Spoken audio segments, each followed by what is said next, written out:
Good morning. All right, so Acts chapter 4, starting in verse 32, and maybe we'll finish the chapter. Let's see what chapter 4 has to unfold here. Now the multitude of those who believed were of one heart and one soul.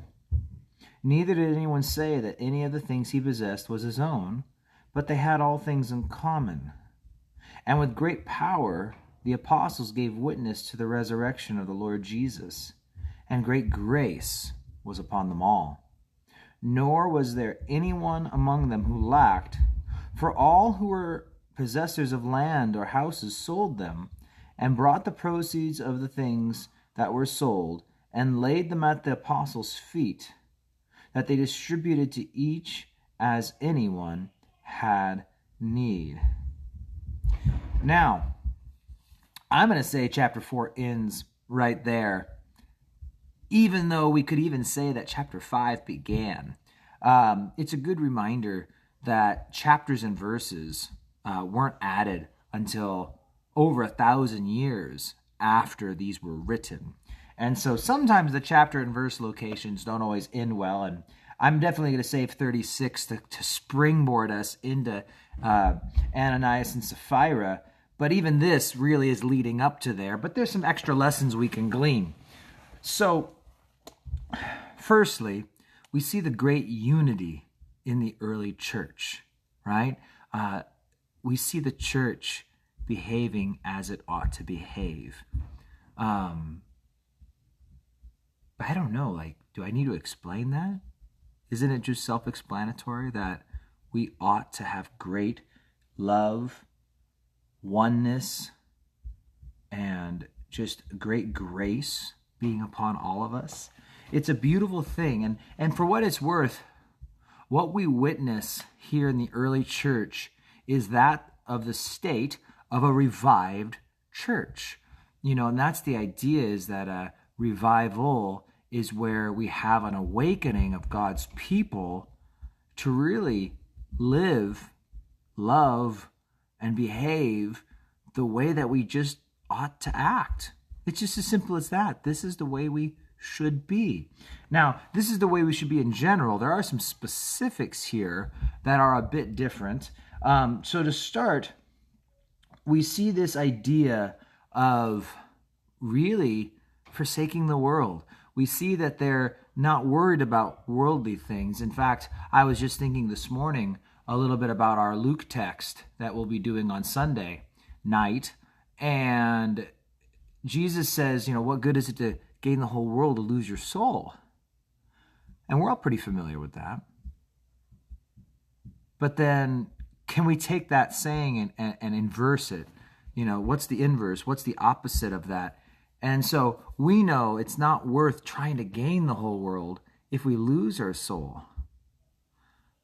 So then how much greater is it to see how much of the world we are able to forsake in order to not add to our soul, like we're not adding to our salvation, but the reward we're getting. You see, losing your soul is, of course, the worst of losses.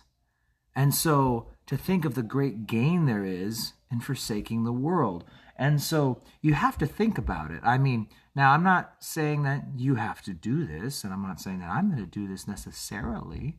But what if we no longer cared about the clothes we wore, aside from a nice good pair of sweatpants and a pair of Kmart kickers, or a Dollar Tree, or not Dollar Tree, but Payless shoes?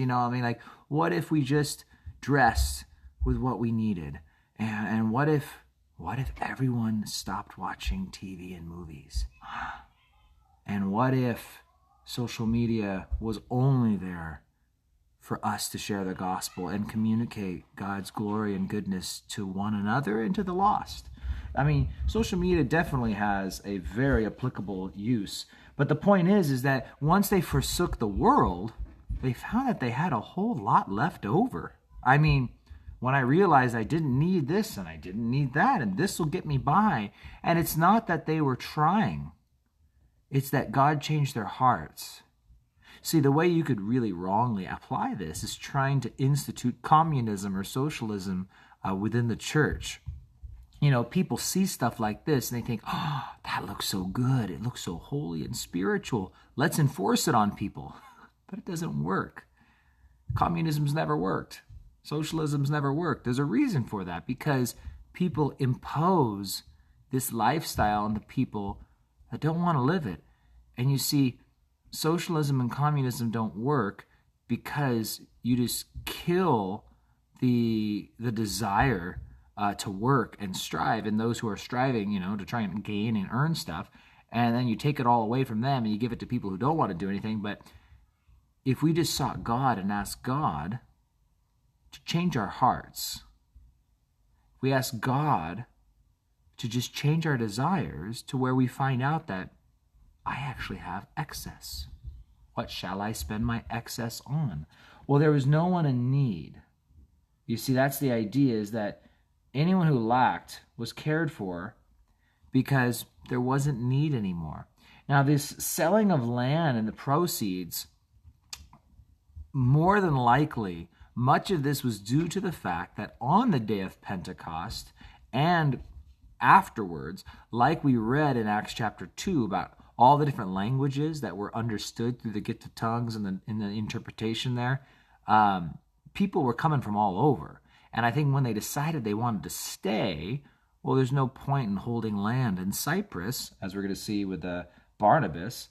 There's no point in holding land over there if you're going to move to Jerusalem. So they sold their land. Well, now I need to buy a house. And people are like, well, just come live with us. Oh, okay. And so now they have all this money from selling land, but they already have a home. And they have food, and they have their needs met. I have food and clothing, like Jesus said he would give. And so what do I do with all this money? Well, they laid it at the apostles' feet. And then the apostles distributed to each as anyone had need. Here is something that may be a little bit controversial, but I think it's very biblical.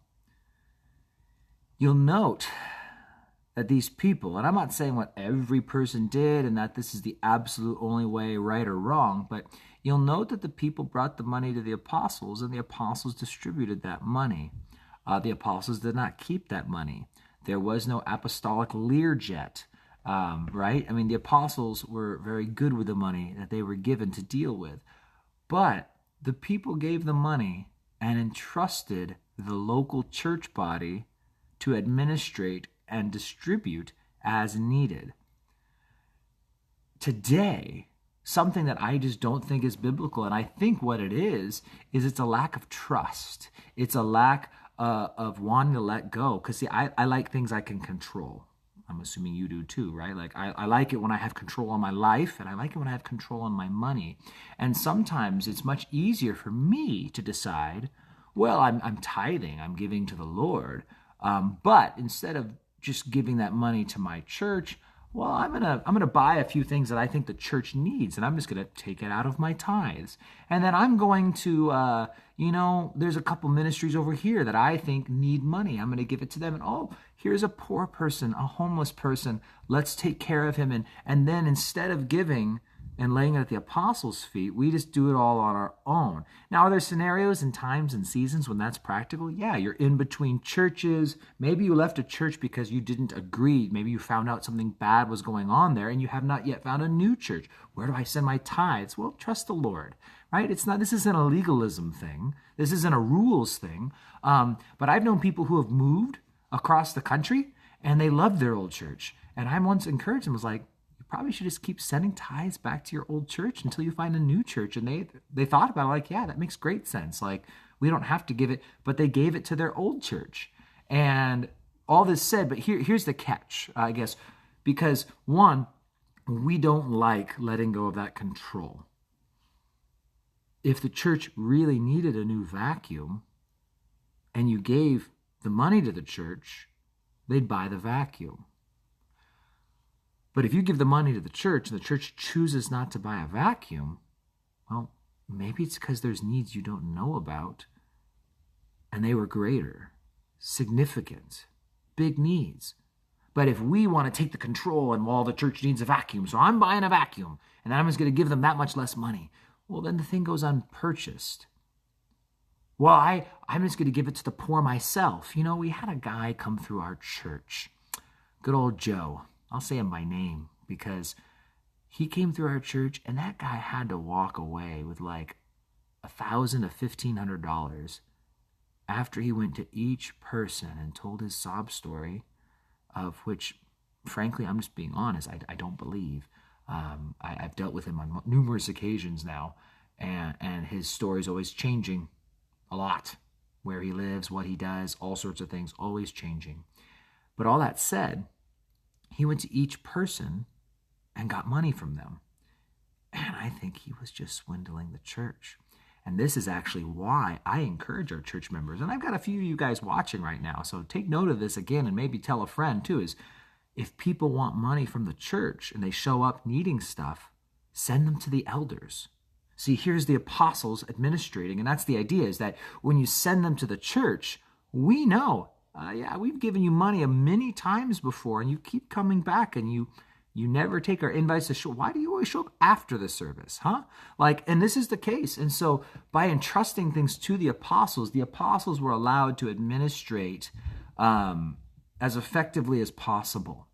And so here we see a lot about church finances and money and things, right? The people are doing the right thing. They're letting go of the world and freely giving. And they are taking care of each other.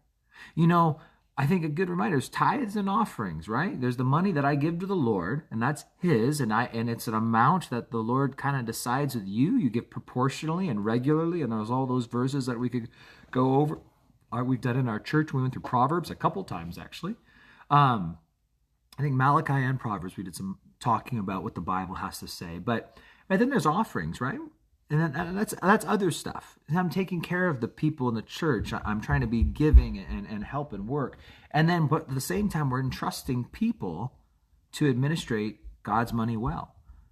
And this is something I would say is that if you can't trust the way your church is spending the money, find a new church. Some people, I love my church, this and that, but I don't like to give there because they have enough money or they're doing it wrong or something like that. It's like, no, if you can't entrust them with a portion of what God has given you, you need to find a new church, because if you can't trust them, you can't trust them. And if you can trust them, then you ought to trust them. So, interesting, but here we see this distributing of needs and taking care of people and administration that was going on. But now we're going to find out when next time, Ananias and Sapphira, when people try and look a little more spiritual than they are with their giving. So, hope that was educational today. Maybe a little less inspirational, but God is in His Word have all things that pertain to life and godliness, and so we always seem to get the stuff we need as we go through here. You guys take care, share this out, and maybe tomorrow's message. Today's more like a technical one, so I don't know if it needs to be shared, but maybe someone needs to hear it. God bless you guys. Have a great day.